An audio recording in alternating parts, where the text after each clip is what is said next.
Hey guys, how's it going? We're back with another live hand. This hand I played at my local casino. As you can see, 2 and 4 euro blinds. We played in a fairly soft game, so a lot of cold calling was going on. And yeah, we find a beautiful queen jack of diamonds in MP. Yeah, raising it up. I think. What do you think would be your opening range here as far as like suited connectors? Do you think you're probably maybe cutting it off with something like 9-8 suited, 9-10 suited, right? Like maybe even hands like say 7-8 suited become dicey when there's so many players behind who are liable to call. Obviously, this hand we're going to Yeah, raise, but just thinking about the ranges. yeah, I think 7-8 as bottom range is fine. Like you mentioned, you get Yeah, just it's overflushed super often because they are going to cold call so many stronger suited hands yeah, that out of position it's always super shitty when you're just not flopping top two or something like this or trips. And this is not happening too often. So yeah, yeah, definitely not raising too wide here. So like you mentioned, like 8-9, maybe some 7-8 suited, but that's really about it. Definitely never raising like 4-5 and 5-6 and stuff. yeah. I mean, maybe really low frequency, but yeah, I think in these games when it's just really a bunch of loose players, you don't have to worry about like board coverage too much. You're just trying to play value hands, play like a really linear range for sure.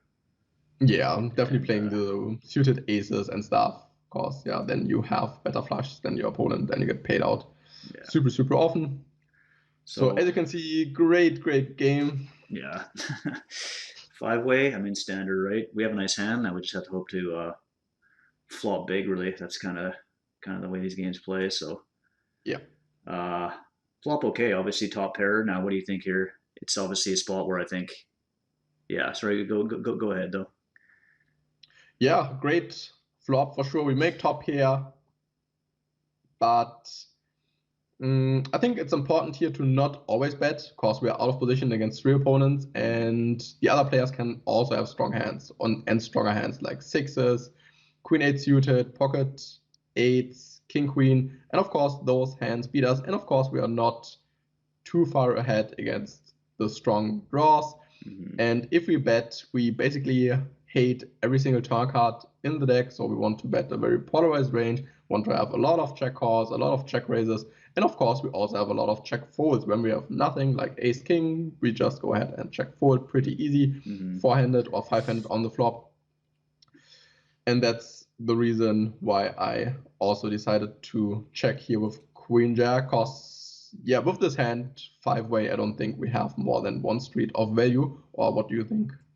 Yeah, for sure. I like the check because I think it's relative hand strength five way just goes way down, and there's just so many bad turns, right? And it's just yeah, this board's really connected, and as you said, you really want to have a mixed strategy. I mean, not so much when you're playing against really bad players, but there's going to be some good players in these games. It's nice to have hands where you can have strong hands to check call, have some hands you can check raise, have some draws you can check raise, draws you can check call, right? Kind of mixing it up like that Yeah. is really important if you want to become a strong player because then you're going to be really unpredictable. People are not going to be able to just like push you around knowing that you have like a really capped range, like a really aggressive player.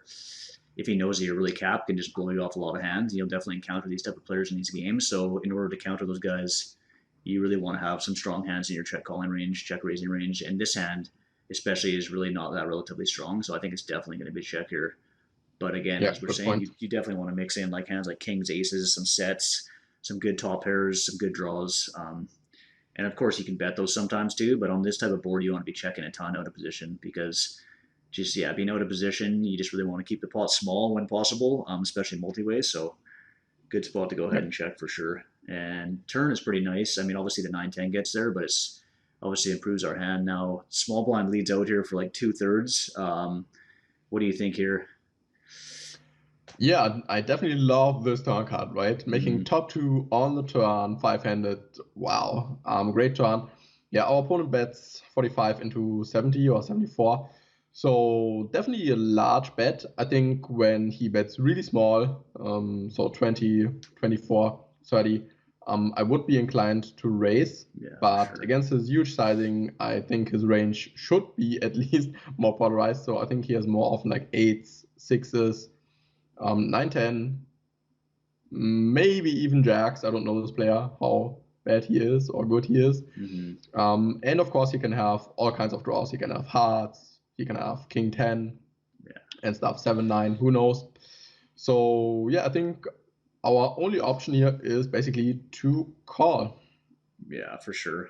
I definitely agree with all those points. And I think, yeah, an important thing you said is that if you bet smaller, you definitely want to consider raising, just because when he has a hand like a set or say 9-10, I think he's going to be incentivized to bet big, just to get value here. And obviously, he's betting a pretty polarized range. He shouldn't be betting out here with like a hand like Queen 10, even though players do, of course, in these games, which is why we never want to be making too tight of folds, but realistically, he should be pretty polarized here. So we don't really want to be raising against a polarized range. And I mean, you want to raise a polarized range yourself, which would include maybe like hands like the nuts. But yeah, I think here with top two, it's just a really safe call. And obviously, feeling good about our hand still and hoping for a good river, but yeah, you don't want to be blowing the pot because the thing is too, someone else could wake up behind us with 9-10, right? Which obviously sucks too. And if you raise and then they get the money and you can't really fold at that point, so this would be the worst. Yeah, it's not a great spot. So river the 6 doesn't really change much. I mean, yeah, now we cannot have 6s. I mean, only one combo. That's pretty sweet. Yeah, so it's a pretty good card, right? 8-6 suited. Although I guess 8-6 suited we're ahead of anyways, doesn't even matter. But if we're thinking about hands that beat us now, it's definitely a pretty small range. And he comes out betting now 70 into, what would that be, 180? So a pretty small bet, I guess. Yeah, what do you think when he bets 70? It's weird, right? Yeah, I mean, it doesn't really make too much sense to me because I think if he's betting polarized on the turn, he wants to continue betting pretty polarized here. Maybe he could have like, I mean, maybe he has a hand like we were talking about, like Queen 10 suited or something, Queen 9 suited, King Queen, which might make some sense if he wants to have two different sizings on the river. So I think that can make sense. But I think as far as his nutted hands, I wouldn't give him credit at all here. So I would definitely be raising. I mean, it's a lot of times you think the board sixes could be. Yeah, he could have the 6s, but I think even then, like players, you'd think you'd want to be going for bigger value because 6s doesn't really block much of our calling range. But I think a raise here is definitely in order, which I think is easy to overlook sometimes, right? On a dangerous board like this, when it goes multi-way and then you get bet into twice, oftentimes it's easy to overlook the sizing and be like, okay, well, I'm never folding, but I just call, obviously. And if you have a boat or a straight, good game, right? But I think looking into his sizing, thinking about his range now, realizing that he's probably going a bit more merged, and that obviously against that range, we're basically beating everything, right? Unless I mean, we do beat everything unless he's somehow like slow playing kings or aces or something, right? So, yeah, exactly, and this will not happen too often. So I agree that too many players bet on the turn of king queen, ace queen, queen 10, because they still have top here, and we can never have top here because we checked the flop, right? That's the reasoning behind it. Yeah, pretty simple, but just wrong. And on the river, they are not sure. Can I value bet? Should I check call? So they just kind of block bet, because they still can extract some value in their mind from Jack X. Yeah. And that's why I also decided on a river raise with top two. Yeah, and I think, I mean, going to the block bet, I wouldn't say the block bet's bad. Like that's something I would definitely encourage people to use more block bets because I think it does allow you to get like thin value, and then it also prevents you from being bluffed a lot too. So I think in these games, it's actually a powerful bet. But yeah, for sure. You just want to make sure when you think that people are block betting into you with more of a merged range, that you really want to make sure you get that value, and then also consider bluffing, right? I mean, if you think they're just basically capped to like a weak top pair type hands and they're really not blocked, like I don't think people balance their block betting range with like nutted hands very often at all, right? Yeah, that's the problem. You can just rip it and they're always folding. Yeah, like unless they're unless they're really super super high level players playing against like really elite players where they're like, oh, I have to mix in some block bets with my nutted range so I don't get raised off by some aggressive player. But people aren't doing that, right? So they're really giving off the strength of their hand, which again I think is okay. If we're in that spot, like you do want to make sure you are always going for thin value too out of position, so you want to be utilizing those small bets a lot too. But yeah, you go ahead and raise here, which I definitely like. I think the sizing's pretty good too. I think somewhere between like say 2x and 3x is good. I think maybe against a reg we could just jam I think in a lot of cases representing a bluff, but I think it's going to be hard for players, especially when we block the top two pair. It's going to be tough for players to call with too many worse hands. So I think we're really just trying to look to like price him in and make him want to make a hero call here with like some type of queen, right? Yeah, exactly. So I think especially against king queen, ace queen, we Yeah. are value raising the river, and I think most of the time he is just having those hands because, as we discussed earlier, most of the time when he has a stronger hand, he's way more inclined to lead flop or bet bigger on the river. Yeah, for sure, for sure. And I think even like a min raise here could be effective too. And I think it's interesting because I think I mean we want to think about balance in general, but I think this is definitely a spot where like if I had a bluff, which I was going to go with maybe something like say King 10. I don't know, King 10 of like spades, maybe like unblocking hearts, right? Like some type of bluff where we're unblocking his potential bluffs and we do want to try to apply pressure. I think in that spot, I would probably just rip it, and be unbalanced and True. be like, okay, I'm gonna put max pressure on with my bluffs, and then with my thin value hands, I'm just gonna make a small raise, and then maybe with like my nutted hands, I might want to shove too, just to try to cooler him, right? If you had a boat here somehow, something Yeah. like that, right, or a 9-10. So I think that's definitely something to look at too. So yeah, go for the good value raise. He calls, and I mean, obviously, if he just calls, I'm still feeling pretty good, right? Because I think, like I don't think he has a boat. If he has 9-10, he's playing it kind of weak. So he calls, and then you're expecting to win, but Yeah, of course, I thought I have the winner, but he tells me immediately, oh, it's too bad that the board paired. And yeah, then we know we are crushed because he really had 10-9, yeah, was scared that we have the boat. But it's really hard for us to have a lot of boats on this board texture. yeah, Yeah, and he wins, but I think this is such an important lesson to value raise thin enough on the river. There's so much money to be made.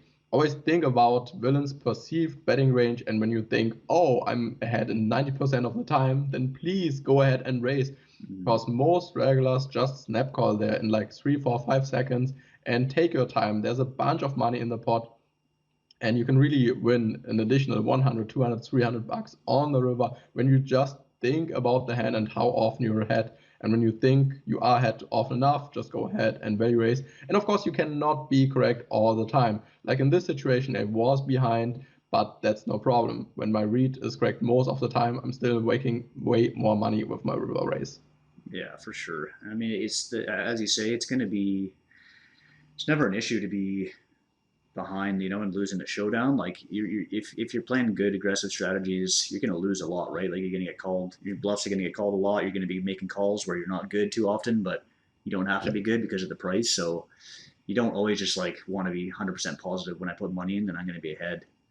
This is definitely a good exactly. example. And then I think if he jams against you, you can safely just fold, right? Because at that point, I don't think there's anyone, unless he's a total spaz, who's going to be jamming a worse hand. So you don't have to think just because I'm raising, I'm priced in. Even if you don't have too many chips behind and you're getting a really good price, you can make some pretty tight laydowns when it's like raise river get jammed on, where it's just like people are nutted like 95% of the time, right?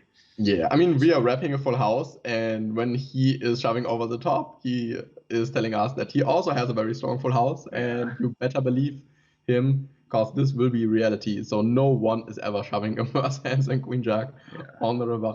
So yeah, always think about ranges. Never think, oh, I'm priced in, I have to call, only have like 200 bucks behind. Think mm, about it. Think about his jamming range if you have enough equity. Of course, when we are on the flop, we have a nice draw, something like this. You are priced in, of course, different story. Usually we are calling it off when the price is right, but on the river, it's somewhat different in a lot of situations. Always think about villains' potential bluffing range, and yeah, for example, especially against river raises, there's just no river through range or not no through bluffing range on the river after you raise. Yeah. for sure, for sure. Well, another good hand, and yeah, we'll see you guys next time. Yeah. See ya. Bye. Peace.